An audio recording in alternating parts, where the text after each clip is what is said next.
Mabuhay at welcome sa Numa at Some, isang online Bible study hatid ng Congregation of the Living Faith in Jesus Ministry.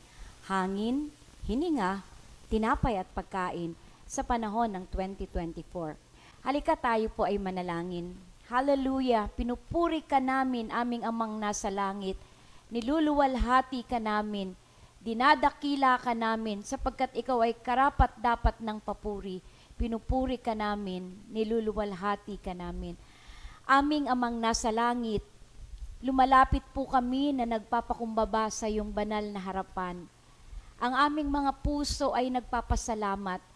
Anuman ang kalagayan ng aming buhay, anuman ang kalagayan ng aming pangangatawan, anuman ang kalagayan ng aming kabuhayan, kami ay nagpapasalamat sapagkat ang utos mo sa iyong mga salita, sa lahat ng pangyayari, ito ay ipagpasalamat namin sa iyo. Marami pong salamat. Salamat dahil ikaw ang nag-iisang Diyos, walang katulad, tunay na Diyos. At ikaw lamang ang karapat-dapat na sambahin. Humihingi po kami, Panginoon, ng patawad. Kung kami ay nakapag-isip, nakapagsalita, nakagawa ng mga bagay na labag sa iyong mga salita. Kami ay nagkasala laban sa iyo. Ito po ay pinagsisisihan namin. At humihingi po kami ng tawad.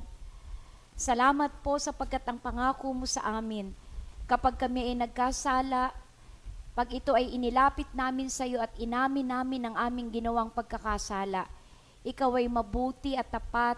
Patatawarin mo kami sa lahat ng aming mga kasalanan at lilinisin mo pa kami, Panginoon. Salamat sapagkat sa oras na ito, pinatawad mo ang aming mga kasalanan at nilinis mo na kami, Panginoon, sa anumang karumihan na ginawa namin. Lord, wala nang dahilan ang kaaway para kami ay sumbatan. Wala nang dahilan ang kaaway para kami ay i-condemn sapagkat ayon sa iyong mga salita, kami ay pinatawad mo na, kami ay malinis na. At dahil dito, Panginoon, malaya naming mapapakinggan ang iyong tinig. Mangungusap ka sa aming mga puso. Mauunawaan namin ang iyong mga salita. At kikilos ka, Panginoon, sa gabing ito. Salamat din po sapagkat may mga kapatid kami na maaga pong nag-tune in. Dalangin ko, Panginoon, ang pagpapala mo ay ibuhos mo sa kanila ng masagana. Pero ang marami ay merong mga pangangailangan. Dalangin ko ang kanilang mga pangangailangan, anuman ito, sa kahanga-hanga mong kapamaraanan, ito ay kakatagpuin mo. Pero salamat sapagkat, Panginoon, sa gabing ito, kasama namin ng Espiritu Santo na siyang magiging guru namin, gabay namin sa gagawin po naming pag-aaral. Ama, ang papuri, pasasalamat at pagdakila ay ibinibigay namin sa iyo sa pangalan ng iyong anak na si Jesus. Amen at Amen. Ang pinag-aaralan po natin ngayon ay ang ikatlo sa pinakamaikling aklat sa buong Biblia. Natapos na po tayo sa ang pinakamaikling aklat ay ang ikatlong sulat ni Juan. Ang pangalawang pinakamaikling aklat ay yung ikalawang sulat ni Juan.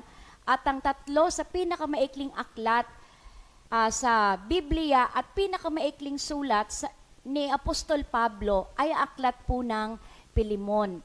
Ang pamagat po ng pag-aaral natin ay ang pag-aaral sa sulat ni Pilimon. Halika, samahan niyo po ako. Buksan po natin ang ating mga Biblia sa aklat po ng Pilimon. Kung medyo naguguluhan kayo, hindi niyo alam kung saan hahanapin ang aklat ng Pilimon, ito po ay nasa pagitan ni Titus at saka ng aklat ng Hebreo. Kaya madali na siyang makita. Pag alam mo kung saan hahanapin yung Hebrews, bumalik ka lang, ando na aklat ng Pilimon. Pilimon, verses 1, 2, and 3. Mula kay Pablo, isang bilanggo dahil kay Kristo Jesus, at mula kay Timoteo na ating kapatid, para kay Filemon, ang minamahal naming kamanggagawa, At para sa iglesyang nagtitipon sa iyong bahay, kay Apia na aming kapatid na babae, at kay Arkipo na kapwa naming kawal sa Panginoon. Sumainyo nawa ang kagandahang loob at kapayapaang mula sa Diyos na ating Ama at sa Panginoong Hesukristo. Sino ba ang sumulat ng aklat ng Filemon? Kung babalikan po natin yung verse 1, sinabi nung sumulat kung sino siya, ipinakita niya ang kanyang pangalan. At ang sumulat po nito ay si Apostol Pablo. At inilarawan niya po ang kanyang sarili bilang bilanggo dahil kay Hesukristo. Nung sinulat po ni Apostol Pablo ang sulat niya para kay Filemon, siya ay nasa loob ng bilangguan. At sa bilangguang ito, naisulat niya pa ang 3 sulat. Kagaya po ng sulat niya sa mga taga-Pilipos, taga-Kolosas, at Epeso. Ang Filemon ay ang ika-4 na sulat mula sa kulungang ito. Kaya makikita po natin kahit tila sa hindi magandang sitwasyon. Isipin mo, sanay si Pablo na nangangaral sa mga lugar na mga bukas at malaya. Pero ngayon nakakulong siya. Pero sa kabila ng tila hindi maganda niyang sitwasyon, 4 na aklat ang naisulat dahil sa kanyang pagkabilanggo. Ang sulat niya po para kay Filemon, ito po ay personal letter. Kasi ito ay para kay Filemon. Samantalang yung Pilipos, Kolosas at saka Epeso, ito po ay sulat para sa simbahan. Pangkaraniwan noon, pag sumusulat ng isang tao, inilalagay ang pangalan sa simula pa lang ng sulat. Kaya sa simula pa lang, kung halimbawa ang sulat mo ay 10 pages, hindi mo na kinakailangang buklatin isa-isa at dumating ka dun sa last page para malaman mo kung kanino galing ang sulat. Kasi sa simula pa lang, sinabi na kung sino ang sumulat. Kung babalikan po natin yung verse 1 ng Filemon, ang sabi niya, mula kay Pablo, isang bilanggo dahil kay Hesukristo. Kaya ito po ay personal letter. At yung sumulat, sa simula pa lang ng sulat, ibinibigay niya na ang kanyang pangalan, nagpapakilala na siya. Hindi po ito kagaya ng mga sulat natin ngayon. Actually, kabaliktaran ito ng sulat natin ngayon. Kasi noon, pag sila ay sumusulat, sa simula pa lang ng sulat, yung pangalan, inilalagay na nila. Pero sa panahon po natin, hindi natin inilalagay yung sumulat sa unahan, kundi ang sumulat inilalagay sa dulo ng kanyang sulat. At nung siya po ay sumulat kay Filemon, inilarawan niya ang kanyang sarili na siya ay nakabilanggo dahil kay Kristo Jesus. Napakalalim po ng implikasyon na to. Kung titingnan ng mga tao, si Apostol Pablo ay nakabilanggo dahil sa pangangaral niya ng salita ng Panginoon. Siya ay binilanggo ng mga Romano. Pero ang sinasabi niya, hindi ako bilanggo ng mga Romano. Ako ay nakabilanggo dahil kay Kristo Jesus. Parang sinasabi niyang si Jesus ang nagdala sa akin dito sa bilangguan para ang mga tao na nandoon sa bilangguan ay makarinig ng salita ng Panginoon. Tunay nga po, kahit nasa loob siya ng bilangguan, hindi napigilan ng kulungan, hindi napigilan ng mahirap na kalagayan ni Apostol Pablo, hindi napigilan ng mga Romano at ng kaaway ang pangangaral ng salita ng Panginoon. Dahil kahit nasa madilim siyang kulungan, nagawa niya pang makasulat ng 4 na aklat at nagawa niya pang maipangaral ang salita ng Panginoon sa lahat ng mga taong dumadalaw sa kulungan, sa lahat ng mga taong nakakasalimuhan niya sa kulungan, hanggang yung salita ng Panginoon ay naipangaral niya sa pamilya ni Caesar na siyang tagapanguna. Kaya kahit po hindi maganda ang ating kalagayan, huwag tayong magtatampo sa Panginoon, kundi ipagpasalamat natin kasi ang Diyos po natin ay sovereign. Hinahayaan niyang mangyari ang mga bagay na hindi maganda. Ganon din ang mga bagay na maganda sa ating buhay. Kasi meron siyang layunin, meron siyang dahilan. Pero kung tayo ay magtitiwala sa Kanya, kahit sa pinakamadilim na gabi, pinakamalalim na lungga ang kalagyan natin, bibigyan tayo ng Panginoon ng tapang sa gabi. Bibigyan niya tayo ng awit sa gabi. Kasi ang pangako ng Panginoon, hindi niya tayo iiwanan, hindi niya tayo pababayaan. Kaya nga po, bigla kong naalala yung sulat ni Apostol Pablo sa mga taga-Roma, chapter 8, verse 28. Alam ko, pamilyar po ang bawat isa sa atin.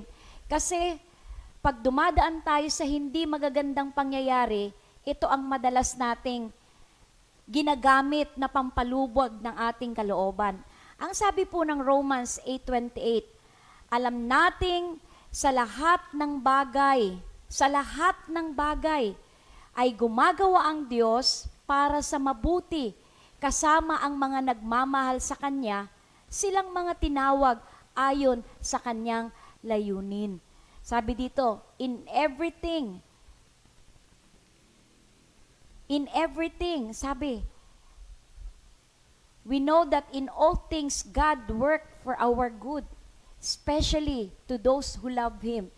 Kaya kahit hindi maganda ang sitwasyon, kung patuloy tayong magtitiwala sa Panginoon, magpapasalamat sa Kanya, kahit yung pangit na sitwasyon at pangyayari, aayusin ng Panginoon para ito ay maging sa ating kabutihan at kapakinabangan sa bandang huli. Kaya ang tamang attitude ay yung sinabi niya sa 1 Thessalonians chapter 5 verse 18. Magpasalamat kayo sa Diyos sa lahat ng pagkakataon. Kailan tayo dapat magpasalamat sa Panginoon? Paki-comment nga dyan, sa lahat ng pagkakataon. Kailan ka dapat magpasalamat sa Panginoon? Kapag ang panalangin mo ay tinutugon ng Panginoon, doon ka lang ba magpapasalamat? Paano kapag ang panalangin mo hindi tinutugon ng Panginoon? Paano kung meron kang karamdaman? Magpapasalamat ka pa ba sa Panginoon? Paano kung naubusan ka na ng budget? Di ba palagi ko nga pong kinikwento, ang gas, talagang hindi yan nakikiisa sa mga nanay. Kasi kung kailang walang-wala ka ng pera, dun pa nawawala ng gas. Paano kung ang gas mo ay nawala sa panahon, kailangan mo at wala kang pambiling pera, hindi ka ba magpapasalamat sa Panginoon? Ito ang kalooban ng Diyos para sa inyo, sa inyong pakikipag-isa kay Kristo Jesus. Kung sinasabi mong ikaw ay nakipag-isa na kay Kristo, kung sinasabi mong ikaw ay anak na ng Diyos, binago na ang iyong buhay, dapat ang ating attitude sa lahat ng panahon ng ating buhay, sa lahat ng pagkakataon ng ating buhay, ay attitude ng gratitude. Tayo ay mapagpasalamat. Babalik po tayo sa sumulat. Si Apostol Pablo ang sumulat ng sulat para kay Pilemon.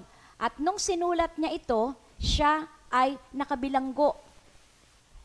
Kilalang-kilala po si Apostol Pablo bilang apostol at lingkod ni Kristo. Kilala rin po siya bilang nagtatayo ng mga simbahan. Hindi ko po alam kung noong araw uso ang nagnanakaw o bumibili ng simbahan. Kasi meron po akong alam na mga tao, sinasabi nilang nakapagtayo kami ng ganito karaming simbahan. Pero ang totoo, hindi naman talaga sila nagtayo. Nung pumunta sila doon, meron ng simbahan at hinikayat lang nila yung mga pastor na pag naging miyembro kayo ng aming simbahan, bibigyan namin kayo ng suporta. Kaya yung mga pastor na walang suporta, magpapailalim sa kanila. Pero may gawain na. Kaya ang tawag po namin doon, bumibili ng simbahan. At yung iba naman, nagnanakaw ng simbahan. May mga pastor na nag-aaway-away sapagkat iniisip ng isang pastor, siya ay ninakawan ng simbahan. Pero si Apostol Pablo, hindi siya bumibili na simbahan. Hindi rin siya nagnanakaw ng simbahan. nagpapagal siya, nagsasakripisyo siya para siya ay makapagtayo ng simbahan. At si Apostol Pablo ang nagdala kay Filemon sa pananampalataya. Ang ibig sabihin, ang ama sa pananampalataya ni Filemon ay walang iba kundi si Apostol Pablo. Pero sa sulat ng pagpapakilala kung sino ang sumulat, hindi lamang sinulat ni Apostol Pablo ang kanyang pangalan. Sinabi niya rin na kasama niya si Timoteo. Pero ang totoo, hindi talaga kasama si Timoteo sa sumulat ng sulat kay Filemon. Pero siya ay binanggit ni Apostol Pablo dahil si Timoteo ay kamanggagawa ni Apostol Pablo at kasama siya ni Apostol Pablo sa kanyang mga pagmiministeryo, maging sa kanyang mga paglalakbay. Marahil, kilala rin ni Timoteo si Filemon at ang mga tao na nagtitipon-tipon at nagsisimba sa bahay ni Filemon ay kilala rin ni Timoteo. Bakit isinama ni Apostol Pablo ang pangalan ni Timoteo samantalang hindi naman siya ang sumulat nito? Alam niyo, sa palagay ko, isinama ni Apostol Pablo ang pangalan ni Timoteo para ihanda si Timoteo at ang simbahan. Kasi alam po natin na ang protege ni Apostol Pablo ay walang iba si Timoteo. Kasi darating ang panahon na ipapasa ni Apostol Pablo ang baton ng pangunguna sa simbahan kay Timoteo sa darating na panahon. Kaya this early, ini-establish na ni Apostol Pablo ang leadership ni Timoteo sa simbahan sa Kolosa. Sino ang sinulatan? Siyempre, alam na po natin, ang sulat pong ito ni Apostol Pablo ay personal na sulat niya para kay Filemon. Kahapon, anong Martes, na napagtanto po natin ang ibig sabihin ng Filemon ay affectionate. Sa Tagalog, siya ay mapagmahal. Ang sinulatan nito ay si Filemon. Si Filemon ay nakatira sa isang maliit na bayan na ang pangalan ay Kolosa. Ang sabi po sa pag-aaral, si Filemon ay nakakaluwag-luwag sa buhay. Siya ay may kaya sa buhay. Siya ay merong asawa, merong anak, at siya ay mananampalataya. At yung gawain, doon po ginagawa sa kanilang bahay. Kasi kung babalikan po natin ang church history, nung una pong panahon, nung na-establish po ang simbahan sa Aklat na Magawa, wala naman silang malalaking mga buildings. Ang pinagdadausan ng mga gawain ay mga bahay-bahay. Yung mga pagkakaroon po ng mga buildings kung saan nagtitipon-tipon ang marami mga tao, lumabas lang po yan nung parang 3rd century BC. Pero nung sinulat ito ni Apostol Pablo, ang mga mananampalataya ay nagkakatipon-tipon sa mga bahay-bahay. Dahil nga si Filemon ay may kaya ng kanyang bahay na magkaroon ng, pwede silang magkaroon ng gawain. Pero ang sabi po nila, ang gawain sa bahay ni Filemon ay maliit lang. Nung panahong yun, ang mga taong nagiging mananampalataya, yung mga nagiging Kristiyano, karamihan po sa kanila, di ba, ay mga alipin at ang iba po ay freemen. Pag sinabi po nating freemen, dati silang mga alipin, pero hindi na sila alipin, sila ay naging malaya na. Ang totoo, kakaunti lamang po ang naging mga mananampalataya na mga mayayaman. Ang karamihan sa kanila ay mga alipin at mga dating alipin na naging malaya. Kaya kung babalikan nga po natin yung sulat ni Apostol Pablo sa 1 Corinthians chapter 1 verse 26, nabuksan nyo na po ba yung inyong mga Biblia? Ganito ang sabi ni Apostol Pablo sa mga taga-Korinto, mga kapatid, alalahanin ninyo ang inyong katayuan nung kayo'y tawagin ng Diyos. Ayon sa pamantayan ng tao, ay iilan lamang sa inyo ang matatawag na marunong, makapangyarihan at maharlika. Subalit, pinili ng Diyos ang mga naturingang hangal sa sanlibutan upang hiyain ang marurunong, at pinili niya ang mga naturingang mahihina upang hiyain ang malalakas. Pinili niya ang mga pangkaraniwang tao, mga hinahamak at mga mahihina sa sanlibutang ito upang ipawalang saysay ang mga kinikilala ng sanlibutan.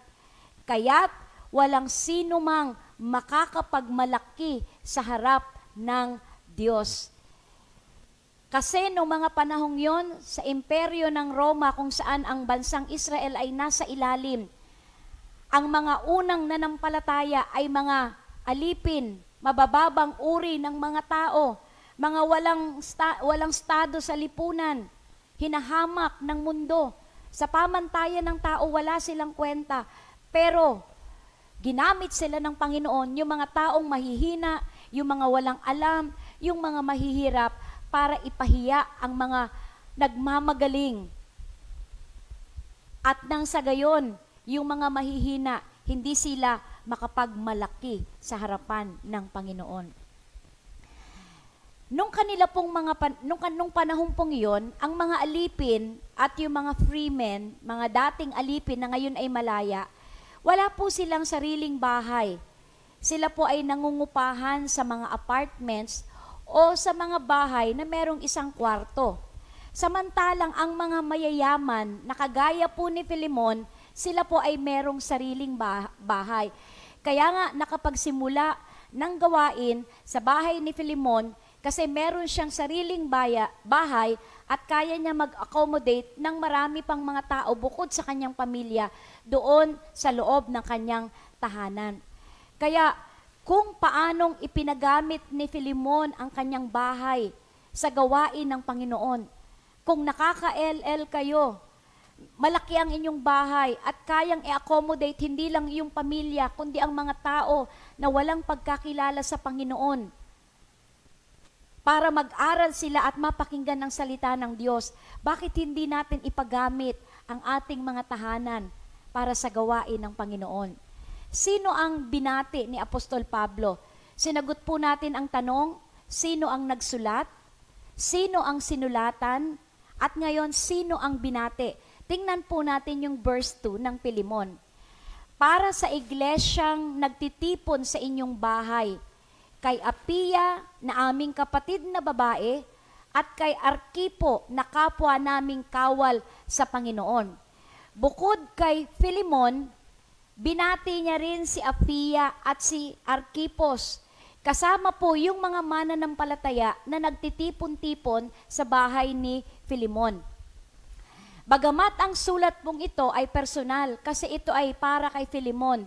Kasi merong hinihinging pabor, merong ipinapakiusap si Apostol Pablo na gawin ni Filemon.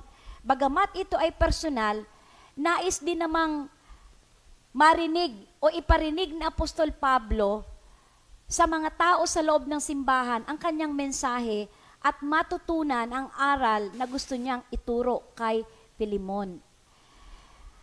Ang sabi po nila, maaaring si Apia na binati rin ni Apostol Pablo kasama sa unang 3 pangalan, maliban kay Timoteo na binanggit ni Apostol Pablo, maaring si Apia po ay asawa ni Filemon.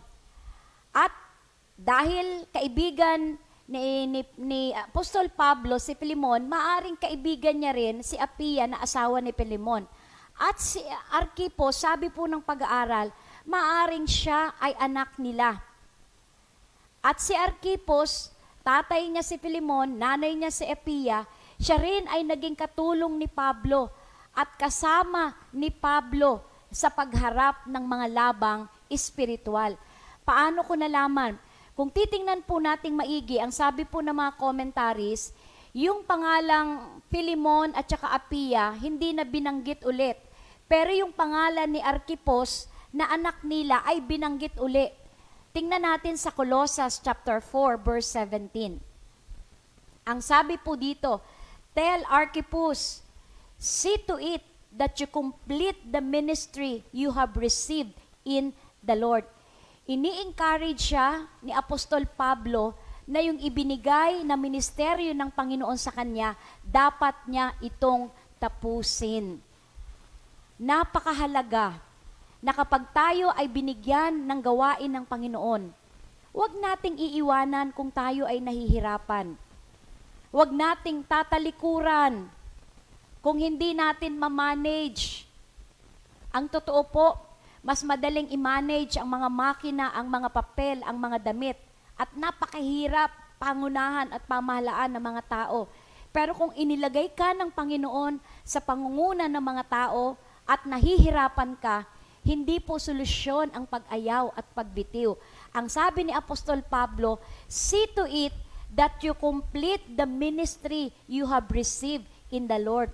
Kasi siya, nagdiyos na nagbigay sa iyo ng gawaing ito, kahit nahihirapan ka, bibigyan ka rin niya ng lakas, ng kapangyarihan, ng karunungan para magawa mo ng maayos yung ministeryong ipinagkatiwala ng Panginoon. Makikita po natin na si Archipos, siya po ay anak ng mayaman, pero siya ay naglilingkod sa Panginoon. Naglingkod siya side by side with Apostle Paul.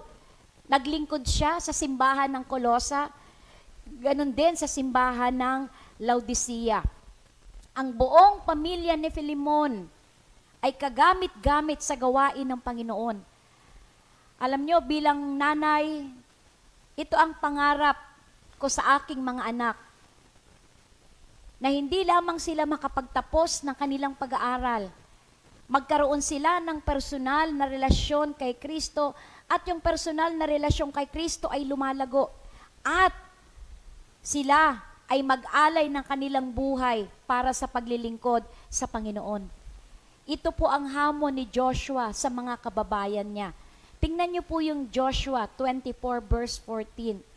Kaya ngayon, sambahin ninyo si Yahweh at paglingkuran ninyo siya ng buong puso't katapatan. Alisin ninyo ang mga Diyos-Diyosang dating sinasamba ng inyong mga ninuno sa Mesopotamia at sa Ehipto. Si Yahweh lamang ang inyong paglingkuran. At kung ayaw ninyong maglingkod kay Yahweh, pumili kayo ngayon kung sino ang inyong paglilingkuran. Ang mga Diyos na pinaglingkuran ng inyong mga ninuno sa Mesopotamia, o ang mga Diyos ng Amoreo na sinasamba dito sa lupaing inyong tinitirhan. Ngunit para sa akin at sa aking sambahayan, kay Yahweh kami maglilingkod. Ini-encourage niya yung kanyang mga kababayan na paglingkuran natin si Yahweh. Itapon nyo na ang mga Diyos-Diyosan, baliwalain nyo na ang mga Diyos-Diyosan ng Mesopotamia at Amoreo. Kasi hindi naman sila totoong Diyos, Diyos-Diyosan gawa ng kamay ng tao. Huwag nyo na silang sambahin. Ini-encourage ni Joshua, iwanan nyo na sila, talikuran nyo na, at sambahin nyo ang tunay na Diyos. Pero ang sabi niya, kung mananatili kayo sa pagsamba sa mga Diyos-Diyosan, hindi kami maaapektuhan dahil nagdesisyon na kami na ako at ang lahat ng aming pamilya, kami ay maglilingkod kay Yahweh. Ikaw, sino ang pinaglilingkuran mo? Bilang magulang, ano ang hangad mo para sa iyong pamilya, para sa iyong mga anak? Ipagpapatuloy po natin ang pag-aaral natin sa aklat ng Filemon. Pakinggan po.